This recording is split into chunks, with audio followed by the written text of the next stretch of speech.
आप सभी किसान साथियों से ये चर्चा अपने आप में एक नई उम्मीद जगाती है, नया विश्वास पैदा करती है।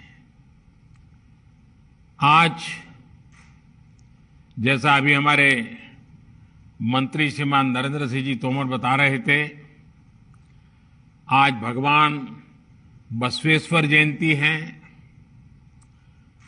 परशुराम जयंती भी है। आज अक्षय तृतीया का भी पावन पर्व है और मेरी तरफ से देशवासियों को ईद की भी मुबारक। कोरोना के इस समय में समस्त देशवासियों का हौसला बढ़े, इस महामारी को परास्त करने का संकल्प और दृढ़ हो, इस कामना के साथ आप सब किसान भाइयों से जो मेरी बातचीत हुई है, अब मैं इसको आगे बढ़ाऊंगा। इस कार्यक्रम में उपस्थित कृषि और किसान कल्याण मंत्री श्रीमान नरेंद्र सिंह तोमर जी, केंद्रीय मंत्रिमंडल के मेरे अन्य सहयोगीगण, सभी मुख्यमंत्री, राज्य सरकारों के आदरणीय मंत्रीगण, सांसदगण, विधायकगण और देश भर के मेरे किसान भाई और बहनों, आज बहुत ही चुनौतीपूर्ण समय में हम ये संवाद कर रहे हैं। इस कोरोना काल में भी देश के किसानों, हमारे कृषि क्षेत्र में अपने दायित्व को निभाते हुए अन्न की रिकॉर्ड पैदावार की है। आप कृषि में नए नए तरीके आजमा रहे हैं। आपके प्रयासों को पीएम किसान सम्मान निधि की एक और किस्त और मदद करने वाली है। आज अक्षय तृतीया का पावन पर्व है। कृषि के नए चक्र की शुरुआत का समय है और आज ही करीब 19,000 करोड़ रुपए किसानों के बैंक खातों में सीधे ट्रांसफर किए गए हैं। इसका लाभ करीब करीब 10 करोड़ किसानों को होगा। बंगाल के किसानों को पहली बार इस सुविधा का लाभ मिलना शुरू हुआ है। आज बंगाल के लाखों किसानों को पहली किस्त पहुंची है। जैसे जैसे राज्य से किसानों के नाम केंद्र सरकार को मिलेंगे, वैसे वैसे लाभार्थी किसानों की संख्या और बढ़ती जाएगी। साथियों, पीएम किसान सम्मान निधि से विशेष रूप से छोटे और मझोले किसानों को अधिक लाभ हो रहा है। आज के कठिन समय में ये राशि इन किसान परिवारों के बहुत काम आ रही है। अभी तक इस योजना के तहत देश के लगभग 11 करोड़ किसानों के पास लगभग 1,35,000 करोड़ रुपए पहुंच चुके हैं। मतलब कि 1.25 लाख करोड़ से भी ज्यादा सीधे किसानों के खाते में, कोई बिचौलिया नहीं। इनमें से सिर्फ कोरोना काल में ही 60,000 करोड़ रुपए से ज्यादा पहुंचे हैं। जरूरत के समय देशवासियों तक सीधी मदद पहुंचे, तेजी से पहुंचे, जिसको जरूरत है उस तक पूरी पारदर्शिता के साथ पहुंचे, यही सरकार का निरंतर प्रयास है। भाइयों और बहनों, तेजी से सीधे किसानों तक लाभ पहुंचाने का यह काम उपज की सरकारी खरीद में भी बहुत व्यापक स्केल पर किया जा रहा है। कोरोना की मुश्किल चुनौतियों के बीच जहां किसानों ने कृषि और बागवानी में रिकॉर्ड उत्पादन किया है, वहीं सरकार भी हर साल एमएसपी पर खरीद के नए नए रिकॉर्ड बना रही है। पहले धान की और अब गेहूं की भी रिकॉर्ड खरीदी हो रही है। इस वर्ष अभी तक बीते वर्ष की तुलना में लगभग 10% अधिक गेहूं एमएसपी पर खरीदा जा चुका है। अभी तक गेहूं की खरीद का लगभग 58,000 करोड़ रुपए 58,000 करोड़ रुपए सीधे किसानों के खाते में पहुंच चुका है। सबसे बड़ी बात ये कि अब किसान जो उपज मंडी में बेच रहा है, उसको अब अपने पैसे के लिए लंबा इंतजार नहीं करना पड़ता, परेशान नहीं होना पड़ता। किसान के हक का पैसा सीधा उसके बैंक खाते में जमा हो रहा है। मुझे संतोष है कि पंजाब और हरियाणा के लाखों किसान पहली बार डायरेक्ट ट्रांसफर की इस सुविधा से जुड़े हैं। अभी तक पंजाब के किसानों के बैंक खाते में करीब 18,000 करोड़ रुपए और हरियाणा के किसानों के बैंक खाते में 9,000 करोड़ रुपए सीधे उनके बैंक अकाउंट में जमा हो चुके हैं। अपना पूरा पैसा अपने बैंक खाते में पाने का संतोष क्या होता है, ये पंजाब और हरियाणा के किसान भी अनुभव भी कर रहे हैं और मुखर होकर बोल भी रहे हैं। मैं सोशल मीडिया में इतने वीडियो देखे हैं किसानों के, खास करके पंजाब के किसानों के, कि इस प्रकार से उनको पैसा पहुंच जाना और वो भी पूरा पूरा पैसा पहुंच जाना, उसका संतोष इतने उमंग के साथ वो बता रहे हैं। साथियों, खेती में नए समाधान, नए विकल्प देने के लिए सरकार निरंतर प्रयास कर रही है। जैविक खेती को बढ़ावा देना ऐसा ही प्रयास है। इस प्रकार की फसलों में लागत भी कम है, ये मिट्टी और इंसान के स्वास्थ्य के लिए लाभदायक है और इनकी कीमत भी ज्यादा मिलती है।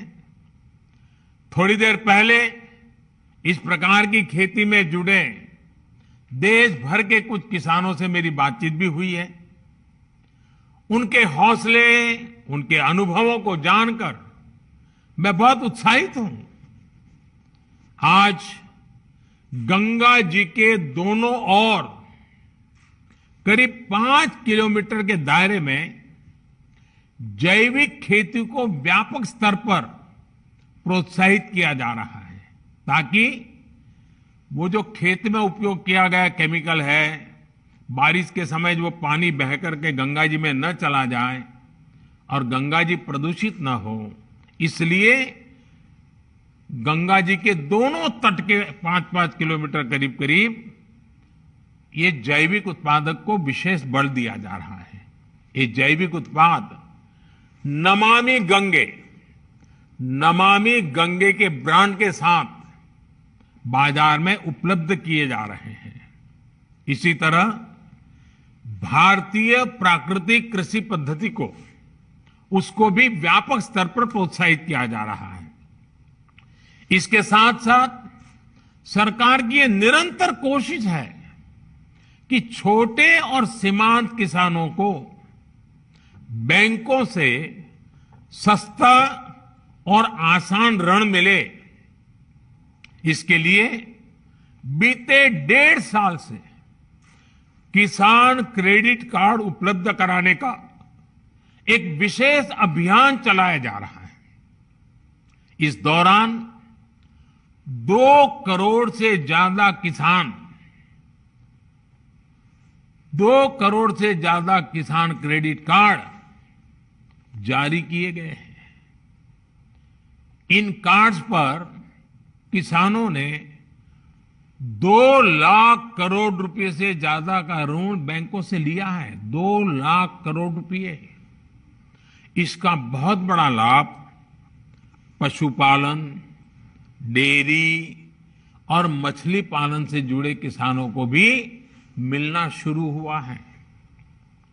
अभी हाल ही में सरकार ने एक और अहम फैसला लिया है और मैं चाहूंगा कि मेरे किसान भाई बहनों को ये सरकार के निर्णय से खुशी होगी, उनके लिए ये बहुत लाभकर्ता होगा।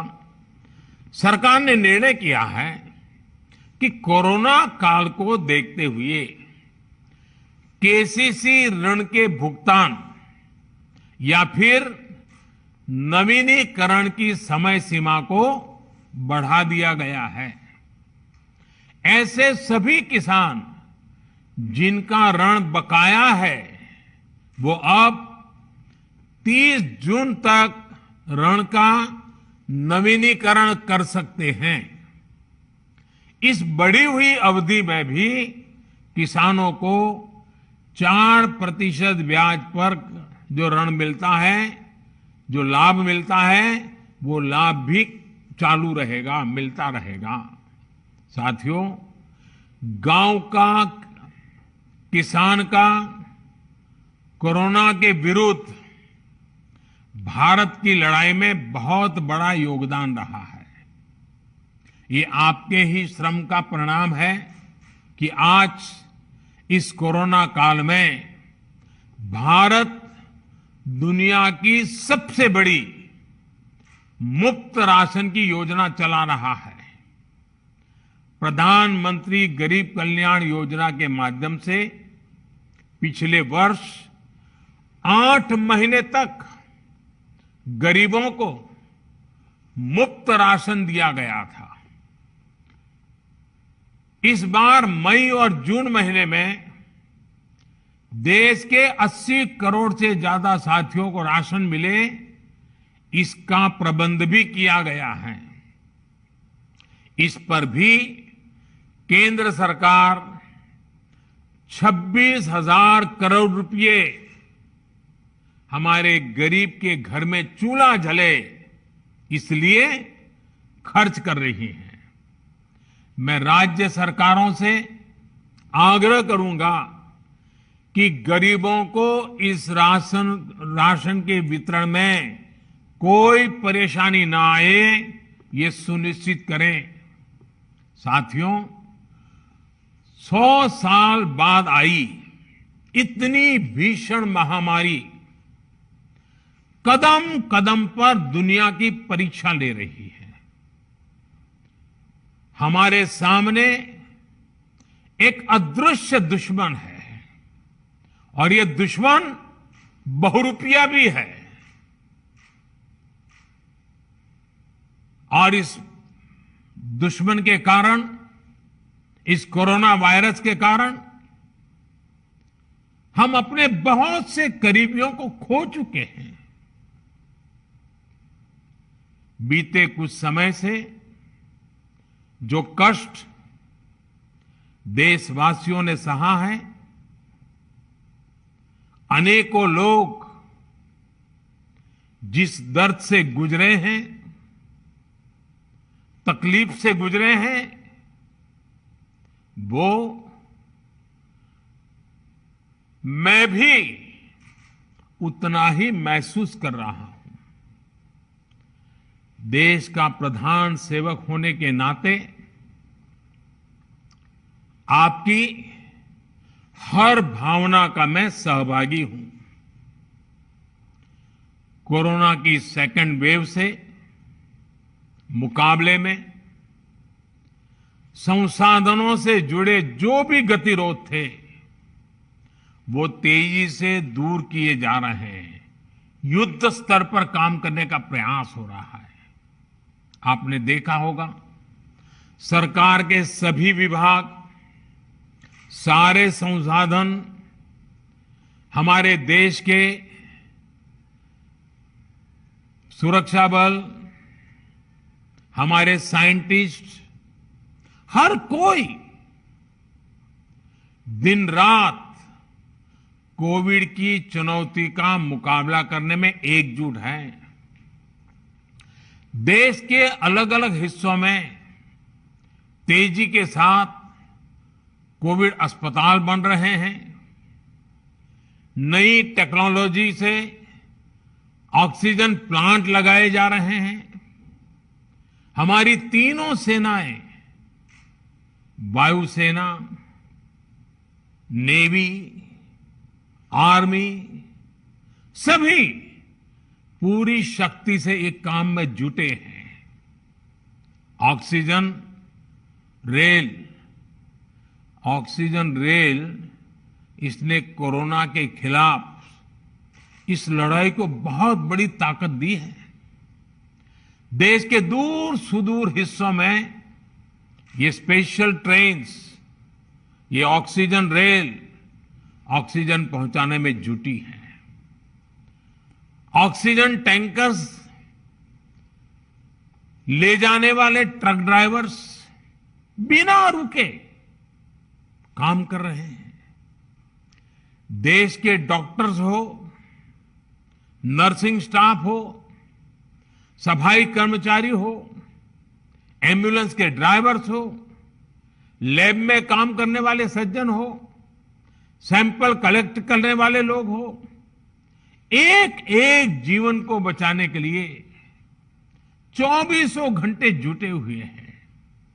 आज देश में जरूरी दवाइयों की आपूर्ति बढ़ाने पर युद्ध स्तर पर काम किया जा रहा है। सरकार और देश के फार्मा सेक्टर ने पिछले कुछ दिनों में जरूरी दवाइयों का उत्पादन कई गुना बढ़ाया है। बाहर से भी दवाइयां मंगवाई जा रही हैं।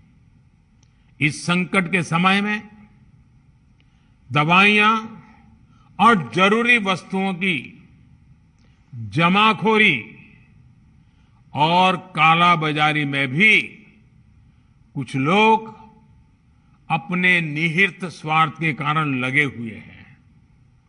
मैं राज्य सरकारों से आग्रह करूंगा कि ऐसे लोगों पर कठोर से कठोर कार्रवाई की जाए। ये मानवता के खिलाफ का कृत्य है। भारत हिम्मत हारने वाला देश नहीं है। न भारत हिम्मत हारेगा और न कोई भारतवासी हिम्मत हारेंगे। हम लड़ेंगे और जीतेंगे। साथियों, आज के इस कार्यक्रम में मैं देश के सभी किसानों को, गांव में रहने वाली सभी भाई बहनों को कोरोना से फिर सतर्क करना चाहता हूं। ये संक्रमण अभी गांव में भी तेजी से पहुंच रहा है। देश की हर सरकार इससे निपटने के लिए हर संभव प्रयास कर रही है। इसमें गांव के लोगों की जागरूकता, हमारी पंचायती राज से जुड़े जो भी व्यवस्थाएं हैं, उनका सहयोग, उनकी भागीदारी उतनी ही आवश्यक है। आपने देश को कभी निराश नहीं किया है। इस बार भी आपसे यही उम्मीद है। कोरोना से बचाव के लिए आपको खुद पर, अपने परिवार पर, सामाजिक स्तर पर जो भी जरूरी कदम है, आवश्यकताएं हैं, उसे हमें उठाने ही है। मास्क लगातार पहनना बहुत जरूरी है। वो भी ऐसा पहनना है कि नाक और मुंह पर पूरी तरह से ढका रहे।